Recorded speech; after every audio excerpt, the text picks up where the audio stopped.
Tenses शिकायला गडबड होते. नेहमी कुठला टेन्स यूज करावा याचं कन्फ्युजन होत आहे. एक इम्पॉर्टंट गोष्ट फॉलो करा. आपल्याला 3 प्रकारचे टेन्सेस व्यवस्थित माहिती आहे. लहानपणापासून शिकलोय आपण, प्रेझेंट, पास्ट आणि फ्युचर. आता आपल्याला एकदा टाइमलाईन लक्षात आली, जिथे आपण प्रेझेंट, पास्ट, फ्युचर यूज करतो.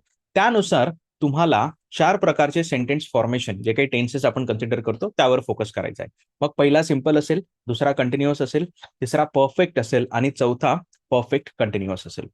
आपण simple present, simple past, simple future या 3 कॅटेगरीवर आधी फोकस केलं, त्याची प्रॅक्टिस करा. मग present continuous, past continuous, future continuous या 3 टेन्सेसची प्रॅक्टिस करा. त्यानंतर परफेक्ट कडे जा, त्यानंतर परफेक्ट कंटिन्युअस कडे जा. सिंपल प्रोसेस आहे. तुमच्या आयुष्यातल्या फंडामेंटल ऍक्टिव्हिटीजवर फोकस करा. या ऍक्टिव्हिटीजवर फोकस केलं की तुम्हाला इमिजिएटली एक क्लॅरिटी मिळेल की तुम्हाला हे सेम सेंटेन्सेस परत परत रिपीट करावे लागतात.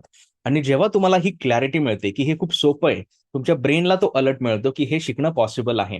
आणि जेव्हा तुमच्या माइंडसेटमध्ये ही पॉसिबिलिटी क्रिएट होते, त्याच दिवसापासून तुमचं इंग्लिश कम्युनिकेशन इम्प्रूव्ह करायला तुमची सुरुवात होते. अशाच इंटरेस्टिंग गोष्टींसाठी मला फॉलो करा. आणि माझं लाईव्ह सेशन अटेंड करायचं असेल तर बायोमध्ये लिंक चेक करा. तुमच्या फ्रेंड्स आणि फॅमिली मेंबर्स सोबत नक्की शेअर करा.